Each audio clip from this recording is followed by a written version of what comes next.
Nous sommes ici dans l'époque d'or d'Israël. Okay? C'est David qui va apporter, qui va introduire une nouvelle phase dans la vie et dans l'histoire d'Israël. Donc jusqu'à là, on se rappelle très bien, c'était que des tribus un peu éparpillées qui devraient se battre contre des peuples beaucoup plus forts qu'Israël. Et donc c'était déjà une armée assez archaïque, tribale. Il fallait mobiliser les peuples d'une façon assez informelle pour aller se battre. À partir de là, Dieu est en train de faire d'Israël une nation, un royaume. Et David, c'est le 12e roi. Le premier roi, c'était un roi selon le cœur des hommes. David est le roi selon le cœur de Dieu.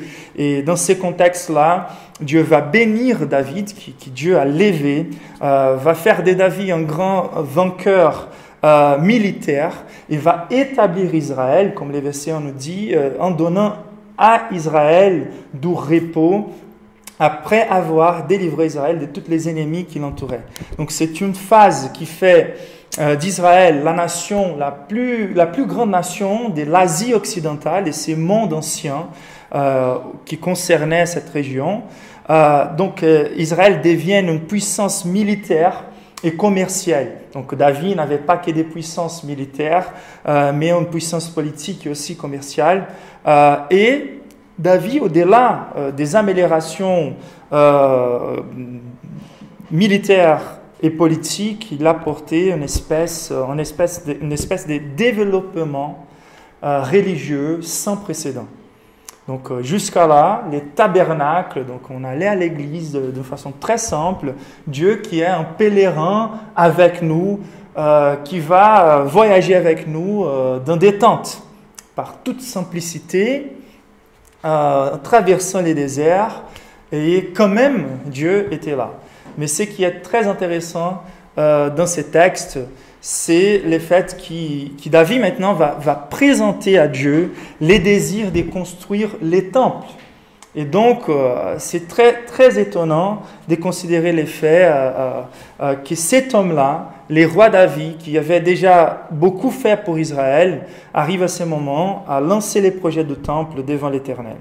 Et donc, c'est l'époque d'or d'Israël, mais aussi l'époque d'or de David. Pour nous qui apprécions la vie de David, ici, nous sommes au sommet de sa vie, au sommet de son ministère. À partir d'ici, c'est pas l'héros David qu'on a connu par la grâce de Dieu, mais c'est l'exemple de David qui va avoir un mélange entre ses faiblesses et la grâce de Dieu qui va agir dans sa vie. Et à partir de là, on commence à voir des signes aussi de la chute de David. Et c'est ça qui est intéressant dans ces textes et dans ces passages. Donc, dans cette époque d'or de David, il a présenté à Dieu deux grandes derniers actes avant qu'il commence à tomber dans sa vie. Et donc, c'était la récupération de l'arche de l'Alliance qui représentait la présence de Dieu. Donc, on a considéré ça les dimanches derniers. On a vu en fait ce dont David a eu tort dans sa façon de traiter la présence de Dieu, même en étant les rois. Et on a vu aussi la bénédiction, qu'une fois qu'il va faire la volonté de Dieu et adorer à Dieu selon sa volonté, la bénédiction de pouvoir récupérer l'arche.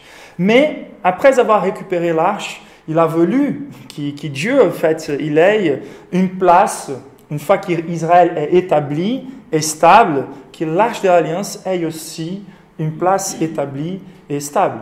Les rois habitaient maintenant dans une maison très confortable, à l'auteur de la dignité d'un grand roi. Mais l'arche de l'Éternel restait sous des tapis, dans une tente. Et c'est là, en fait, qu'on va voir une espèce de double motivation dans les cœurs de David, certaines choses qui sont correctes, qui doivent être appréciées dans ces désirs de David de construire un temple, mais une disposition de cœur aussi qui mérite un reproche. Et c'est ça qu'on va considérer aujourd'hui. C'est très intéressant de voir le fait que maintenant, ce qui est appréciable, c'est vraiment ces désirs de voir Dieu recevoir un honneur semblable à celle que moi, roi, aujourd'hui, suis en train de recevoir. D'accord? Ce qui est louable, c'est que David, différent de Saül, une fois qu'il a été qu'il a été béni par Dieu avec des grandes victoires, au lieu d'aller construire la place Vendôme et établir un monument à soi-même, comme l'a fait Saül, David va vouloir construire un temple. Ça veut dire qu'il veut diriger les mérites de sa prospérité, pas envers soi-même, mais reconnaître que sa prospérité vient de Dieu. Mais une chose qui n'est pas correcte dans cette disposition de David, c'est de considérer quelque part qu'il est dans une position plus importante que celle de Dieu. Qu'il regarde Dieu du haut vers les bas. Que sa situation maintenant, car il est roi, car il est prospère, il a la sensation, David, qu'il peut faire quelque chose pour Dieu que Dieu n'a pas encore. C'est une idée qui va naître dans son cœur, car il est en train de regarder les bénédictions de Dieu qui lui entourent. Il est en train de regarder la prospérité où Dieu lui a mis. Et maintenant, il pense qu'il est dans une position de foi, qu'il est très important devant les hommes, qu'il est capable de donner quelque chose à Dieu comme si Dieu avait un besoin. Donc, ce qui est tort n'est pas la volonté de construire un temple, n'est pas la volonté de voir Dieu être honoré davantage, mais c'est plutôt la disposition du cœur de David. Et c'est ça que Dieu va corriger avant de permettre que David construise les temples. Et le plus étonnant dans ce texte, c'est que même les grands prophètes Nathan va suivre cette tromperie. Ça veut dire, David vient vers Nathan, les prophètes, et il dit, j'ai envie de construire une maison pour l'Éternel. Et les prophètes maintenant, Nathan, les grands prophètes, au lieu d'aller consulter Dieu, il est trompé. Il pense que comme David est déjà devenu un homme très béni par Dieu, comme David est devenu un homme très prospère, il nous semble que Dieu est avec lui, avec toutes les choses qu'il fait. Donc il y a un danger très important d'invalider complètement la vie d'une personne car elle est en train de commettre des erreurs. Ça, c'est un danger en général dans la vie. Des fois, on prend des critiques que les personnes font envers une ère de ma vie et je pense que cette personne est en train d'invalider complètement ma vie. Ou une critique qui est dirigée vers une mauvaise pratique d'une église et on pense que la personne est en train d'invalider complètement toute une église. D'accord ? Il faut faire attention à ce type de généralisation. Mais il y a un danger également important. Si on ne doit pas invalider complètement une personne à cause de certains actes, nous ne devons non plus valider complètement la vie d'une personne jusqu'à elle est bénie et elle est pieuse dans certains actes de sa vie. Et donc David était un roi victorieux, David était béni par Dieu, Dieu était en train d'utiliser David à plusieurs reprises, mais cela ne veut pas dire que David a toute connaissance par rapport à Dieu et il peut tout faire comme il veut. Et c'est ça en fait les premiers pas de plusieurs catastrophes dans la vie de plusieurs hommes de Dieu. Ils font la confusion entre les fois où Dieu les utilise et ils se voient comme synonymes de la volonté de Dieu sur terre. Et ils pensent qu'ils peuvent tout faire car Dieu les a bénis à plusieurs reprises. Et tant David comme Nathan sont trompés à ces moments-là. Ces grands prophètes, Nathan, il est trompé. David lui dit, je veux construire une maison à l'Éternel. Et sans consulter Dieu, Nathan se tourne vers David, il dit quoi ? Vas-y, Dieu bénit toutes tes entreprises. Il n'a pas consulté Dieu. Et qu'est-ce qui se passe ? Donc, même ces prophètes-là, il a eu tort, et donc il faut qu'on fasse attention avec ces soi-disant prophètes de nos jours. Mais de toute façon, une fois qu'il a donné cette réponse, Dieu vient visiter Nathan. Et le verset 4 nous dit que la parole de l'Éternel est venue vers Nathan, le verset 3, la parole de l'Éternel est venue vers Nathan, le verset 4, et Dieu lui a corrigé. Et Dieu a corrigé aussi et également David au travers de Nathan. Et c'est très difficile pour les prophètes qui se mettent dans des positions très importantes de se corriger publiquement et surtout de se corriger devant des personnes importantes. Et cet homme est un homme de Dieu car ce n'est pas un homme qui ne pêche pas, tous les hommes de Dieu pêchent. Mais la façon qu'on montre le fait qu'on est pieux, qu'on est un homme de Dieu, ne se montre pas par notre perfection, mais par la façon dont nous réagissons à la correction de Dieu. Et cet homme, Nathan, qui a été corrigé par Dieu, il va venir vers David, il va porter la correction. Et il faut louer les hommes de Dieu, les prophètes, qui arrivent en disant « Moi, j'ai eu tort. Moi, j'étais précipité. Cela n'était pas la volonté de Dieu. » Et publiquement, il va venir vers David, corriger. C'est une des choses les plus difficiles lorsqu'un homme est élevé par Dieu. Et les plus intéressants, comme on va voir, c'est que David, qui était enlevé de derrière les brebis, il était à cette époque-là plus capable de bénir Israël que dans sa prospérité. Et c'est ça qu'on va faire attention dans ce texte. C'est très intéressant. Donc les désirs de David, et il va afficher ses désirs à l'Éternel. Et en fait, la parole de Dieu est le seul moyen assuré de connaître la vérité sur la volonté de Dieu et à propos de Dieu. Ça veut dire, les prophètes, il a donné son avis, il a eu son impression, il a communiqué. Mais Dieu est venu avec sa parole. Il a corrigé les prophètes par sa parole, et les prophètes ont corrigé les cœurs de David par sa parole. Et donc, ces textes, il va nous enseigner que Dieu va, oui, concevoir les désirs de David de construire un temple, la maison de l'Éternel, ces désirs incroyables et énormes de pouvoir avoir Dieu qui demeure entre le peuple et avoir un peuple qui demeure en Dieu. Donc l'arche de l'alliance qui représentait la présence de Dieu, maintenant ne va pas bouger d'un côté à l'autre. Maintenant, un temple, une maison, par rapport à laquelle nous dirons, venons et louons l'Éternel, allons ensemble à la maison de l'Éternel, un lieu spécial où la présence de Dieu va être davantage accessible. Et c'est ça qui est très intéressant. Cette promesse est une des plus grandes promesses de la Bible. Et cette introduction du temple dans l'histoire d'Israël, elle est clé en fait. Elle nous communique beaucoup de vérités à propos de Dieu, mais elle parle surtout de cette possibilité d'arriver dans un endroit et de nous voir devant la présence de Dieu. D'arriver dans un endroit et y avoir cette attente, cet espoir, cette conviction que Dieu va venir nous visiter. Nous allons demeurer dans la présence de Dieu et Dieu va demeurer entre son peuple. Il va habiter entre nous. La maison de Dieu, c'est ça les désirs et les projets. C'est ça que Dieu va concevoir à David, mais non sans avant corriger la disposition du cœur de David lorsqu'il va s'approcher de ses projets. Et ça a beaucoup d'implications pour nous qui essayons d'implanter une église à Paris, dans des petits commencements. Donc David, on a vu David dans ses petits commencements et dans son époque de prospérité. Et le cœur, l'homme selon le cœur de Dieu, a pu conserver cette disposition de cœur, mais là, il commence à devenir fragile à cause de l'entourage de la prospérité qu'elle a avec lui. Et voilà que Dieu va corriger la disposition du cœur de David et on va prendre ces leçons ensemble. Donc pour ceux qui veulent prendre des notes, Dieu, la vérité centrale de ce texte se trouve dans les versets 11, la dernière phrase qui nous dit « Et l'Éternel annonce que lui te créera une maison ». C'est ça qui est étonnant. David qui dit à Dieu « Moi, je veux créer une maison pour toi ». Et l'Éternel qui est en train de dire « Non, non, c'est moi qui suis en train de créer une maison pour toi.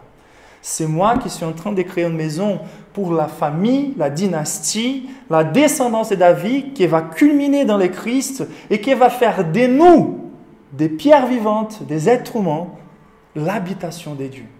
Et voilà quelle chose glorieuse auquel nous sommes devant. Et donc, Dieu est à l'origine de ces désirs d'habiter entre les hommes, de ces désirs d'avoir une maison pour lui, car, voilà la vérité centrale, le Dieu qui ne peut pas être confiné a décidé irrévocablement de se faire accessible demeurant avec son peuple.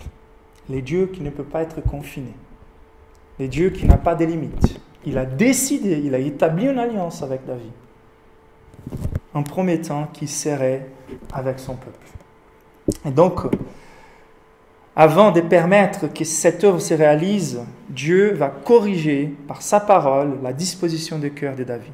Et donc la question centrale qu'on va se poser, c'est quelle est la disposition de cœur correcte pour participer de ces projets? L'implantation d'une église, la construction de la maison de Dieu. que Dieu demeure dans mon cœur, que je demeure dans la présence de Dieu, que Dieu soit plongé en moi, que moi je sois immersé en Dieu, que je puisse m'approcher de l'arche de l'alliance sans être consommé, pour que je puisse avoir accès à la présence de Dieu dans son temple, pour que je puisse permanêtre dans les tabernacles de Dieu vivant. Donc, comment je peux maximiser ma participation dans ces projets? Qu'est-ce qui fait la différence à la fin quand on arrive à l'église pour avoir cette sensation, cette conviction? Dieu est entre nous, Dieu est avec nous. Quel est le type de disposition de cœur lorsque nous nous approchons de l'église que Dieu honore avec sa présence? C'est ça qu'on va considérer aujourd'hui. Dieu va corriger la disposition de cœur de David avant de permettre que David lui construise une maison. Pas tout à fait David, mais sa descendance. Mais de toute façon, ce projet a été honoré par Dieu avec la présence de Dieu. Donc, quelle est cette disposition? Nous allons considérer 5 réponses ensemble. Et la première, c'est celle-ci. Dieu honore la disposition des cœurs de celui qui a la conviction que Dieu ne peut pas être confiné ni contenu entre 4 murs. C'est clair? C'est la première chose que Dieu va rappeler à David. Voici David qui a un regard de haut vers les bas en se disant « Ma prospérité m'a donné une situation plus avantageuse que la situation où Dieu se trouve maintenant, représentée par l'Arche de l'Alliance qui est sous des tapis. » D'accord? Mais la première chose que Dieu va rappeler à David, c'est ce qui se trouve dans les versets 5 à 7. Dieu ne peut pas être contenu ni confiné. Lisons ensemble. Verset 5 nous dit « Va dire à mon serviteur David, ainsi parle l'Éternel. Est-ce que toi qui me bâtirais une maison pour que j'en fasse ma demeure? Mais je n'ai point habité dans une maison depuis les jours où j'ai fait monter les enfants d'Israël hors de l'Égypte jusqu'à ces jours. J'ai voyagé sous une tente et dans un tabernacle. » Qu'est-ce que Dieu est en train de dire? La manière dont j'ai délivré mon peuple, la manière dont j'ai pris soin de mon peuple au travers des déserts, devant les ennemis les plus forts, ce n'était pas au travers l'épée, ni au travers la lance que l'Éternel a conquéri ses victoires, mais par la simplicité, par les besoins du peuple. Dieu était en train de maximiser sa gloire au travers la simplicité du peuple, la faiblesse de son peuple. Ok, c'est honorable de vouloir traiter Dieu à l'auteur de sa gloire, nous ne serons jamais capables, mais il faut faire les efforts. Mais de toute façon, la première chose qu'il faut prendre conscience lorsque nous nous approchons de l'Église, c'est que Dieu n'est pas confinable. Dieu peut nous permettre de créer un lieu et un espace où il a promis que sa présence serait davantage accessible, mais il ne faut jamais oublier qu'il n'est jamais limité qu'à cet espace. Ça, c'était un grand péché dans l'histoire de l'Église, surtout quand, avec la corruption de l'Église catholique qui disait que hors de contexte de l'Église catholique n'a pas de salut, au lieu de dire hors de Christ n'a pas de salut. Donc il ne faut ni aller dans un extrême ni dans l'autre et se dire Dieu sauve partout. Toutes les religions mènent à Dieu. Ce n'est pas la vérité, c'est Christ le chemin vers Dieu. Mais la grande vérité, c'est que ce Dieu-là, il n'est pas confinable. Il est en train d'agir davantage ici et maintenant, mais il est surtout en train d'agir au travers ce qui se passe dans un culte des dimanches. Le culte des dimanches doit être vu comme les mi-temps d'un match de foot. On est là, on contemple Dieu davantage, on ne peut pas rater ces moments. On va reprendre des forces, on va reprendre de la joie débordante, de la puissance et de la présence de Dieu, mais le culte à Dieu est continuel. Il est tous les jours, dans les quotidiens, en train d'agir au travers de nos vies.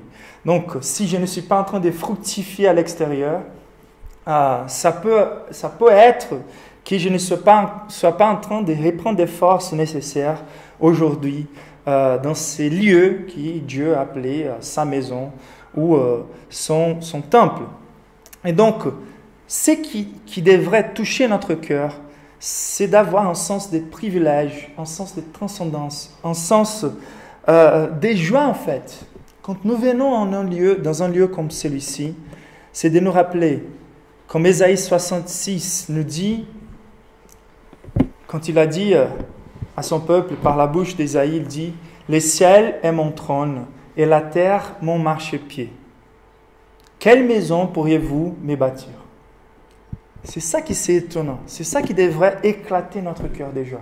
C'est de voir qu'il est Dieu qui ne peut pas être confiné par l'univers qu'il a créé, qui considère l'espace comme les lieux, ce qui est ces dieux transcendants et sans limite, omniprésent. Il remplit tout l'univers et même au-delà de l'univers, toutes les choses existent en lui et la terre n'est que les marchepieds.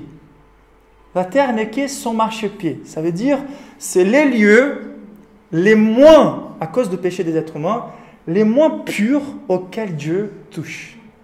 Et quand même ces dieux-là, il a voulu se faire accessible en se confinant illustrativement dans une arche de l'alliance et dans l'église, dans un temple, dans un bâtiment. C'est ça qui devrait remplir notre cœur de joie. Les dieux inaccessibles s'est fait accessible entre nous au travers des temples. Et donc il dit ça à David, partout où j'ai marché avec tous les enfants d'Israël, verset 7, et j'ai dit un mot à quelqu'une des tribus d'Israël à qui j'avais ordonné de paître mon peuple d'Israël, et j'ai dit, pourquoi ne me baptisez-vous pas une maison de cèdre?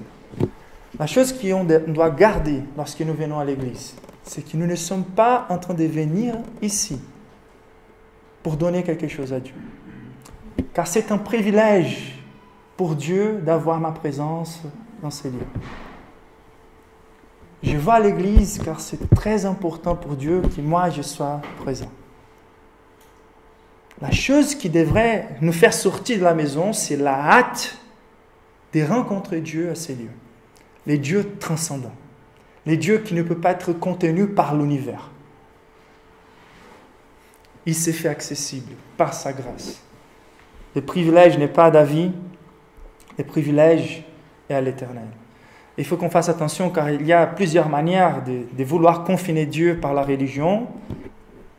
Il y en a ceux qui font des rites émotionnels, les cultes avec, peu importe quelle soit la formalité de nos cultes, des fois on voit vraiment que plusieurs personnes traitent Dieu plutôt comme un phénomène que comme une personne.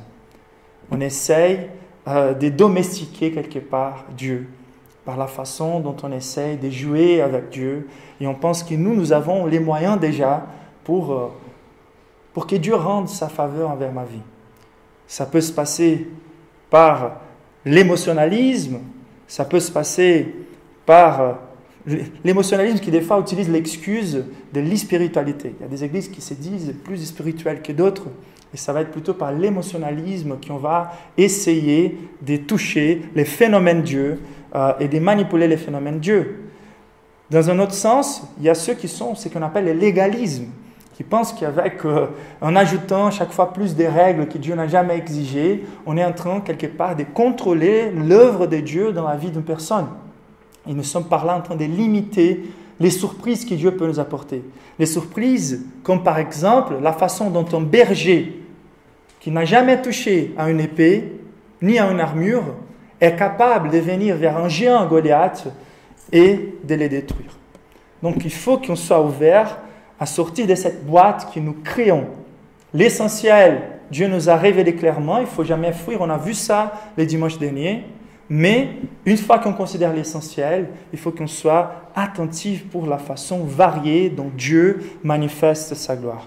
Des fois, c'est par la théologie aussi. Nous qui aimons beaucoup la précision théologique, des fois on a l'impression qu'on a toutes les réponses à propos de Dieu, qu'on connaisse Dieu parfaitement. Et donc il y a ces dangers dans tous les types d'églises. Et dans nos vies personnelles, c'est la même chose. Nous, des fois, nous souffrons beaucoup avec les circonstances actuelles de nos vies, car nous pensons que comme Dieu a travaillé dans les vies d'autres personnes d'une façon différente, il ne peut pas me surprendre et me faire sortir de cette situation. Et donc, les dieux qui, oui, va être, lui, condescendant vers l'humanité, en se faisant accessible, apparemment confiné dans un temple, ce n'est pas un Dieu qui est limité par les temples, mais qui peut faire des choses dans nos vies, au-delà de ce qu'une mentalité templiste peut imaginer. Amen. Donc, le Dieu qui est là n'est pas un Dieu confiné ni contenu. Dans un sens, on ne peut pas croire que Dieu travaille qu'est dans l'Église. Dans un autre sens, on ne peut jamais mépriser le fait que Dieu nous a donné l'accès à l'Église. La place d'importance du temple n'a pas pareil dans la Bible. C'est comme les mi-temps. C'est les lieux de recharge, de redirection. C'est là où Dieu parle avec clarté, avec un côté prophétique par la prédication de sa parole. C'est par la communion que Dieu travaille. Et donc, Lloyd Jones, il disait ça toujours, ne méprisez jamais un culte, car on ne sait jamais ce qui peut se passer. C'est là où Dieu a l'habitude d'apporter un réveil. C'est quand son Église est rassemblée. Quand on regarde l'histoire de l'Église, c'est dans les contextes d'un culte public où les grands réveils de la Bible se sont passés. Quand on regarde la Pentecôte, c'était ça. C'était les formats Église qui s'est rassemblés dans un dimanche, dans les cénacles. Et c'est la même chose quand on regarde les réveils dans l'Ancien Testament. La réforme de Néhémie, la lecture de la parole de Dieu, les rois Josias, on voit toujours les contextes de ceux qui cherchent Dieu de la façon ordinaire et spéciale que Dieu nous a donné, les moyens de grâce, l'Église. Et c'est pour ça qu'on ne peut pas rater ces événements. Et des fois, les réveils sont apportés dans un format Église moins grand, avec moins de personnes, comme les réunions de prière de John Wesley. Très peu de personnes, des jeunes, et voilà que Dieu apporte un réveil. Et c'est pour ça qu'on ne peut jamais nous approcher de Dieu dans un format culte sans avoir ses attentes, qu'il vienne avec sa présence et qu'il nous bénisse. Ensuite, la deuxième chose qu'il veut corriger dans le cœur de David, c'est que Dieu n'est jamais récepteur, mais la source de nos bénédictions. Voici ce qu'il dit, versets 8 et 9. « Maintenant tu diras à mon serviteur David, ainsi parle l'Éternel des armées, je t'ai pris au pâturage, de derrière les brebis, pour que tu fusses chef sur mon peuple, sur Israël. J'ai été avec toi partout où tu as marché. J'ai exterminé tous tes ennemis devant toi. Et j'ai rendu ton nom grand comme les noms des grands qui sont sur la terre. » David, ne t'approche pas de moi avec la posture d'un roi. Ne t'approche pas de moi comme avec la posture d'un guerrier. Approche-toi de moi avec ce que tu es. Tu es un berger. Je t'ai enlevé de derrière les brebis. Les prestiges que les hommes te donnent n'est pas la plus grande vérité à propos de toi. Les prestiges que ces personnes qui t'entourent ont devant les yeux des hommes n'est rien devant moi. Rappelle-toi que moi, je suis l'acteur de ton histoire. Moi, je suis l'heureux de tes victoires. Moi, je suis le responsable de ton succès. Quand tu étais derrière les brebis, je suis allé te chercher. Tu étais les plus cachés. Tu étais les moins vus, les moins évidents. Et c'est moi qui t'ai fait monter. Ne pense pas maintenant que tu puisses m'offrir quelque chose. Je ne suis pas le récepteur de tes bénédictions comme si j'avais besoin de quelque chose. Je suis la source de ton grand homme. Je suis la source de tes bénédictions. Ça veut dire que nous glorifions plus à Dieu quand nous venons à sa maison en reconnaissant notre besoin de Dieu qu'en reconnaissant les besoins de Dieu de moi. Je ne suis pas là pour plaire les pasteurs, pour aider les pasteurs à commencer une église. Je suis là en reconnaissance du fait que Dieu est le seul capable de satisfaire mes besoins. Donc je suis là soit pour reconnaître Dieu comme celui qui me bénit, soit pour supplier Dieu pour les bénédictions dont Dieu a besoin. C'est pour ça que la Bible appelle l'Église, et David aussi va appeler ça, la maison des prières. La maison de la prière. C'est un lieu quand on vient au culte, et c'est ça, la prière qui glorifie Dieu n'est pas celui qui veut servir Dieu tout le temps pour montrer combien Dieu est important pour lui. C'est plutôt celui qui est en train de dire à toutes les personnes, voici comment Dieu m'a servi. Vous êtes avec moi?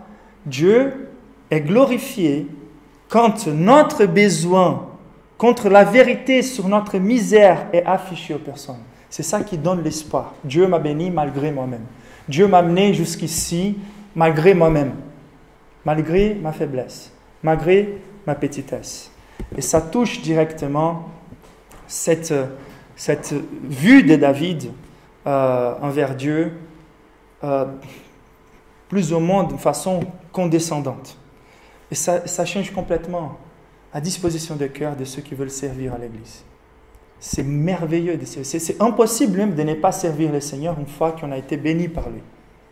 Mais quand on voit certaines personnes qui servent avec la sensation qui sont très importantes, les plus importants des personnes se voient à ses yeux, les plus importants, elles pensent que c'est l'aide, pour plus petite qu'elle soit. Est-ce que c'est clair ça? Il y a des personnes qui disent, je suis tellement important, rien que ma présence c'est déjà une grande aide à cette église. Ou si j'ai fait juste une petite chose, c'est déjà grande chose, car c'est moi-même qui suis en train de faire. Et c'est ça qu'il faut faire attention. David, il a à nouveau glorifié Dieu beaucoup plus dans sa simplicité que quand il était entouré de richesses. C'est là où les choses ont commencé à tomber. C'est pas la richesse en soi, mais c'est plutôt la disposition du cœur. Donc Dieu va corriger ça et David va continuer à bénir le peuple. Et c'est ça qui est important. Nous sommes une communauté des mendiants racontant à d'autres mendiants où trouver du pain. L'Église est un lieu surtout de reconnaissance et de suppliques. D'accord? C'est Dieu et c'est le nom de Dieu et c'est la réputation de Dieu qui est au centre. Ce n'est pas notre nom, le nom d'un pasteur qui est devenu connu ou célèbre. Il faut qu'ils gardent leur cœur davantage. C'est vraiment la gloire de Dieu qui doit être mise en avant tous les temps au sein de l'Église. Et c'est ça que Dieu veut corriger dans l'esprit de David. Ensuite, l'autre chose qu'il faut garder dans notre cœur pour que Dieu honore ces projets de voir sa gloire, d'avoir communion avec lui dans les temples, c'est nous rappeler que nous ne sommes jamais la fin de ces bénédictions. Les versets 10 et 11, il donne un autre rappel à David. Voici le verset 10 qui nous dit « J'ai donné une demeure à mon peuple, à Israël, et je l'ai planté pour qu'il soit fixé et ne soit plus agité, pour que les méchants ne l'oppriment plus comme auparavant, et comme à l'époque où j'avais établi des juges sur mon peuple d'Israël. Je t'ai accordé du repos en te délivrant de tous tes ennemis. » Ce qu'il est en train de dire à David, c'est « N'imagine jamais que les bénédictions qui sont en train de te donner sont pour que tu gardes et que ça reste pour toi. » Ça, c'est la mentalité consumiste d'aujourd'hui. Et malheureusement, c'est comme ça que Dieu est prêché aussi dans plusieurs églises. Dieu, l'image présentée de Dieu, c'est ce génie qui va te rencontrer selon tes paramètres, selon tes rêves personnels, selon ce que tu penses qui va te bénir. Et c'est pour ça qu'une fois j'ai entendu un prédicateur raconter cette anecdote, mais qui est vraie dans plusieurs cas, qui montre un homme de Dieu qui plie son genou, qui passe par un moment difficile, en train de prier, Dieu, tu m'as promis que tu n'allais jamais laisser les nécessaires pour vivre, et voici que je suis dans les besoins. Et Dieu répond, mon fils, je t'ai donné ce dont tu as besoin, mais je t'ai donné au travers ton frère. Mais il a pensé que c'était tout pour lui, il l'a gardé. Et c'est ça vraiment ce qui est atroce dans la façon dont plusieurs se portent. Et cette sémence de corruption est là dans le cœur de David. Dieu est en train de préciser à David, quand je t'ai pris de derrière les brebis, je t'ai fait un vainqueur, un guerrier et un roi, quand je t'ai délivré de tes ennemis, ce que j'avais à cœur, c'était oui de te bénir, mais de te bénir surtout en faisant de toi une bénédiction. Nous ne trouvons jamais la joie, les raccourcis pour trouver la joie c'est les chemins du service. C'est les chemins de la bénédiction. Nous voulons tellement les bénédictions et nous cherchons tellement les bénédictions et nous finissons jamais pour trouver la satisfaction. Et c'est incroyable. Samedi, on était chez Ikea pour acheter quelque chose pour la maison. Et quand on est en train de partir, il y avait une femme qui a donné les clés pour que son bébé joue avec ça. Elle était en train de pleurer et elle finit pour presser les boutons qui ferment les portes. Donc elle a fermé son bébé dedans la voiture. Elle était désespérée. Et donc il y a Mayra qui s'approche de la vitre, qui prend notre petit chien et qui pendant une demi-heure arrive à distraire l'enfant, car quand l'enfant voit la maman, il pleure, c'est normal. Mais Mayra était là en train de faire ça et Béa de son côté. Et heureusement, son père arrive avec la deuxième clé et tout est réglé. Et lorsqu'on est dans la voiture, vous voyez, Béa, qui sort de sa bouche, elle nous dit « Maman, j'étais tellement content de pouvoir aider cette famille. » Et c'est étonnant, c'est une fille de 5 ans qui est déjà en train de goûter de la joie. Pendant que plusieurs personnes peuvent juste rentrer dans leur voiture et partir. Et la vérité, c'est ça en fait. Lorsque David est en train de se dire « Dieu, je suis tellement important aujourd'hui, comment je peux te bénir ?» C'est Dieu qui est en train de dire « Attends, c'est pas à toi de me bénir. Tu n'es pas un moyen de ressources qui puisse m'aider. Tu es plutôt un petit exemple, pour plus grand que tu sois, tu es juste un petit exemple de mes infinies ressources pour bénir mon peuple. » Et c'est ça la vérité de nos vies. Nous ne sommes, pour plus importants et plus grands que nous soyons, nous ne sommes que des petites ressources dans les mains de Dieu pour qu'il bénisse son peuple. Et c'est là où on va trouver notre joie. Et voilà que pendant que David considérait ses outils pour bénir Dieu, Dieu était en train de dire « Tu n'as qu'un outil pour bénir mon peuple. » Et l'illustration, c'est incroyable. Il va dire « J'ai planté Israël. » Ça veut dire il était balayé, il était là et là, il était oscillé et je n'aime pas de voir mon peuple perdu. Je veux établir mon peuple, je veux planter mon peuple. Donc ces désirs-là ne viennent pas de toi, c'est moi qui suis en train d'établir et c'est moi qui suis en train de mettre ces désirs d'avoir un lieu accessible pour la communion avec Dieu dans ton cœur. Et c'est pour ça que Dieu dit, c'est moi qui ai voulu créer et donner une demeure pour mon peuple. Et la quatrième vérité, il faut qu'on avance, c'est que la présence de Dieu est la principale de ces bénédictions. Donc on est en train de voir le fait que Dieu n'est pas confinable, mais il s'est fait accessible. On est en train de voir qu'on ne peut jamais agir de façon condescendante envers Dieu. Il est la source des bénédictions de nos vies et non les récepteurs.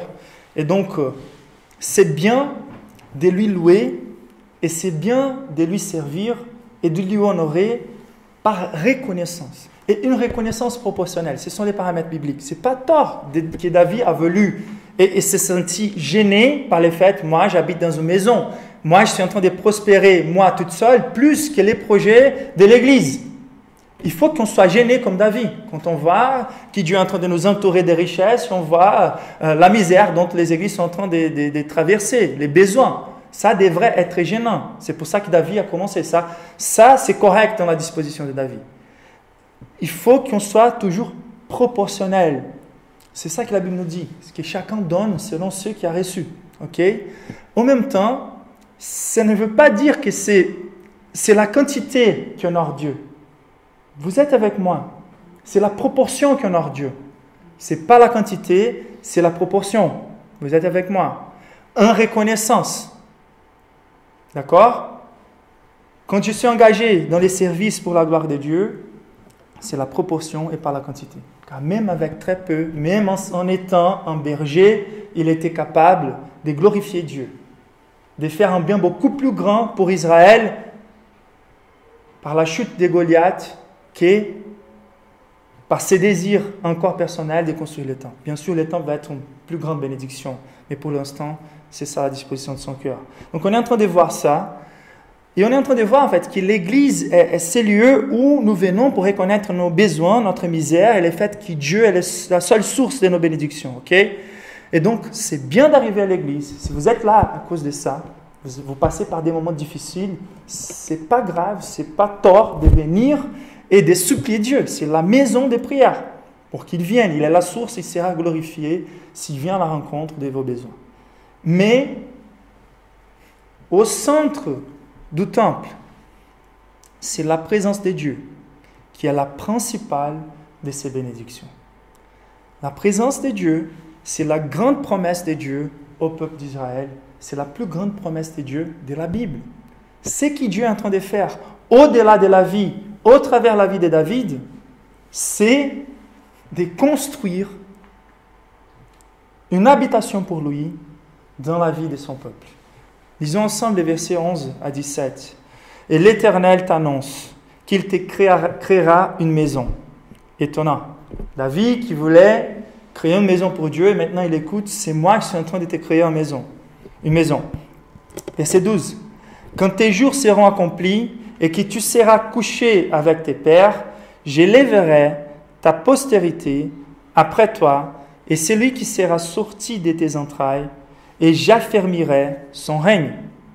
Ce sera lui qui bâtira une maison à mon nom, et j'affermirai pour toujours les trônes de son royaume. » La grâce de Dieu, elle est tellement étonnante.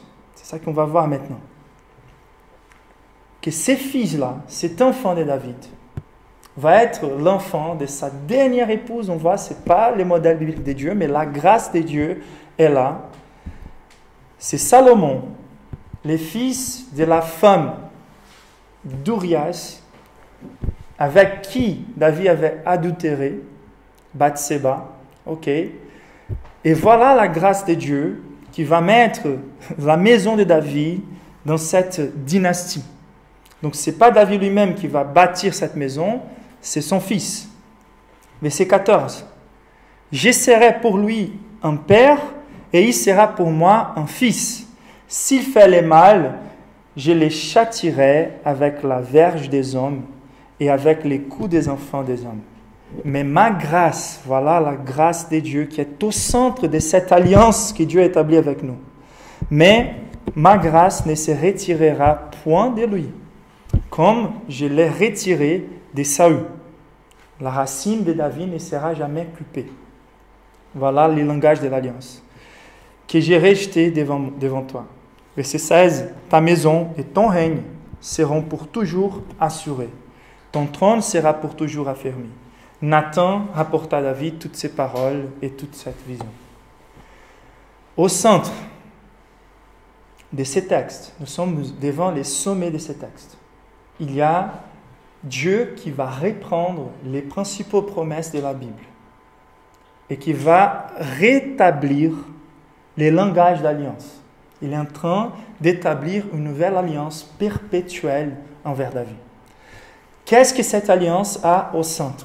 Je redeviendrai à être votre Dieu et vous serez mon peuple. Je suis en train de préparer une maison, un nouvel langage, le langage du temple maintenant. On a vu l'agneau avec Moïse, la circoncision, les besoins de l'expiation de sang avec Abraham. On a vu l'eau versée vers Noé, la colère des dieux contre le peuple. Et donc Dieu est en train de développer cette alliance. Et en développant cette alliance, progressivement, les choses sont en train de converger. Et maintenant, elle est en train de converger en passant par David, en connectant au travers David une lignage, une dynastie, une maison qui va connecter directement vers le Christ. Et maintenant, les langages, c'est les langages de la maison, du temple. Ça veut dire la présence de Dieu entre nous dans une intimité tellement puissante, tellement profonde comme dans une maison. Et la notion des maisons dans la Bible n'est pas que la notion des maisons en termes des bâtiments, mais c'est la notion des maisons en termes d'ordre, des familles, des réputations, des dynasties, d'héritage. Ce que Dieu est en train de faire, c'est de prendre les types du temple, ce que le temple va représenter, Dieu parmi son peuple, et son peuple plongé en Dieu, et connecter ces langages à la personne de son Fils, Jésus lui-même, pour qu'au travers, c'est lui qui a tabernaculisé entre nous, les langages des gens, les dieux, la parole s'est fait chair et il a habité entre nous. Il a tabernaculisé entre nous. Le voile est déchiré. Et nous l'avons vu rempli de grâce et de majesté. Grâce sur grâce. La plénitude de Dieu était en lui. Personne n'a jamais vu Dieu.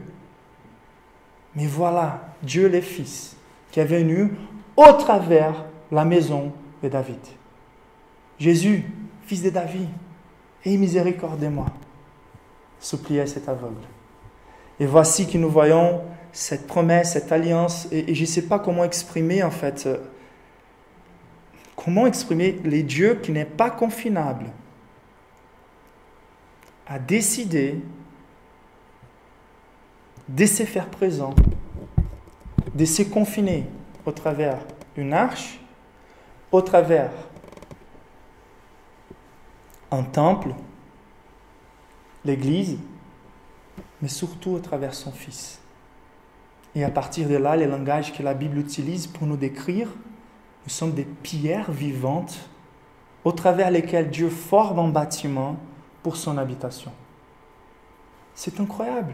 C'est Dieu qui n'est pas confinable, a décidé irrévocablement de se faire une habitation pour lui, en se confinant dans nos vies et en nous promettant que quand nous sommes ensemble en tant qu'Église, il est davantage présent et accessible.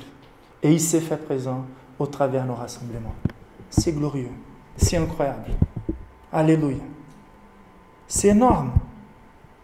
Jésus lui-même va prendre la charge qui repose sur ce que les théologiens appellent la transposition prophétique dans ces textes. Ça veut dire, il y a des prophéties qui vont toucher directement Salomon, fils de David, mais bien sûr que cette prophétie est en train de nous lancer directement vers le Christ. Et ce que nous sommes en train de voir, c'est que, ok, les verges des hommes et les coups des enfants des hommes n'ont pas été lancés sur Salomon, qui n'a pas été obéissant vers Dieu. Ne sont pas lancés sur David, qui a chuté aussi. Mais la verge et les coups des enfants des hommes ont été déversés sur les fils de Dieu lui-même, pour que la grâce de Jésus repose sur la dynastie de David jusqu'à la venue de Christ. C'est étonnant. Ce texte est en train de nous préparer pour la venue de Christ. Et donc, la plus grande des bénédictions, c'est de faire de nous maison, habitation de l'Éternel. Voici David qui voulait créer une maison pour Dieu. Et voici Dieu qui nous a donné une maison, l'Église, qui soit institutionnelle quelque part, car la Bible nous présente comme telle aussi, mais surtout organique. La grande vérité, c'est que nous sommes les pierres vivantes. Est-ce que nous nous préparons pour venir à ces lieux? Est-ce que nous sommes en train de nous remplir des dieux avant de venir les dimanches? Lloyd Jones nous parle de la puissance évangélistique des cultes. Il raconte une histoire à son église où le peuple était en train d'adorer Dieu et une femme est arrivée, une femme qui était liée à des cultes obscurs, des cultes spiritistes, c'est comme ça que vous dites en français, de l'espiritisme. Et donc, cette femme, elle arrive, elle a une expérience pendant les moments des louanges, quand le peuple est en train d'adorer Dieu, et à la fin, elle vient vers le pasteur, elle dit,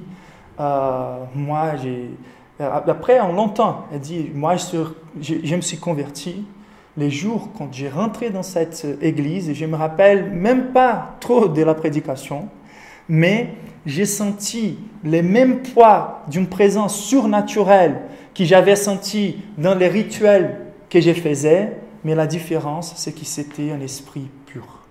C'était un esprit bon. C'était une puissance bonne.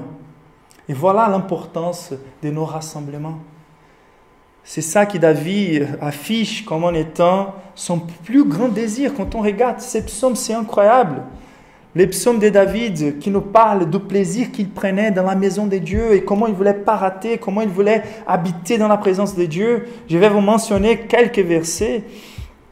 C'est étonnant, depuis le psaume 23, il nous dit « Oui, le bonheur et la grâce m'accompagneront tous les jours de ma vie et je reviendrai dans la maison de l'Éternel jusqu'à la fin de mes jours. » Le psaume 26, verset 5, « Je déteste l'assemblée de ceux qui font le mal, je ne m'assis pas avec les méchants, je lave mes mains en signe d'innocence et j'ai fait les tours de ton autel éternel pour exprimer ma reconnaissance et raconter toutes tes merveilles. Éternel, j'aime la maison où tu résides, les lieux où ta gloire habite. » Psaume 27 qui nous dit « Je demande une chose à l'Éternel et je la chercherai ardemment. Je voudrais habiter toute ma vie dans la maison de l'Éternel pour contempler la magnificence de l'Éternel et pour admirer son temple. Car il me protégera dans son tabernacle. Au jour de malheur, il me cachera sur l'abri de sa tente. » Le psaume 84 qui nous dit « Combien tes résidences sont aimables, Éternel, Maître de l'univers. Mon âme soupire et même languit après les parvis de l'Éternel. Tout mon être pousse des cris de joie vers les dieux vivants. Même les moineaux trouvent une maison et l'hirondelle un nid où elle dépose ses petits. Moi, je soupire après tes autels, Éternel, Maître de l'univers, mon roi et mon Dieu. Heureux ceux qui habitent dans ta maison. » C'est étonnant. C'est incroyable la joie qui peut être trouvée dans la maison de l'Éternel. Et la dernière vérité, on va juste lire ensemble. C'est la prière de David en réponse à la correction de Dieu par sa parole dans sa vie. Donc, je vous rappelle, tout a commencé avec David qui voulait faire une maison pour l'Éternel avec des mauvaises dispositions. Et la vérité finale, c'est que Dieu honore une église dictée par sa parole. La parole du prophète est venue corriger les dispositions de cœur. C'est la parole de Dieu qui nous donne la bonne interprétation des choses que Dieu fait et la façon dont Dieu va être adoré. Et en fait, la façon la plus correcte d'adorer Dieu, c'est de prendre les mots que Dieu lui-même nous donne et de les répéter envers lui. C'est par la parole de Dieu que nous connaissons qui Dieu est. Et il nous enseigne par là la taille de sa grandeur. Et il nous enseigne par là à proclamer sa gloire.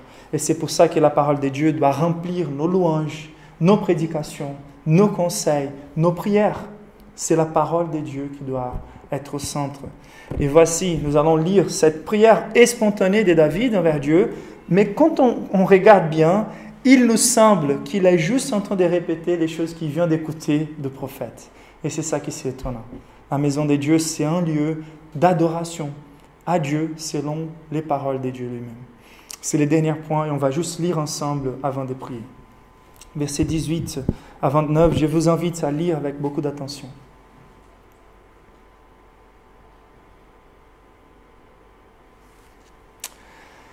Et le roi David alla se présenter devant l'Éternel et dit, « Qui suis-je, Seigneur éternel, et quelle est ma maison pour que tu m'aies fait parvenir où je suis? C'est encore peu de choses à tes yeux, Seigneur éternel. Tu parles aussi de la maison de ton serviteur pour les temps à venir. Et tu daignes instruire un homme de ces choses, Seigneur éternel. » Il était étonné que Dieu ait parlé à un prophète à propos de lui, de sa famille, de son futur. « Que tu es donc grand... » Qui pourrait te dire de plus, David, verset 20, « Tu connais ton serviteur, Seigneur éternel. À cause de ta parole et selon ton cœur, tu as fait toutes ces grandes choses pour les révéler à ton serviteur. Que tu es donc grande, éternel Dieu, car nul n'est semblable à toi.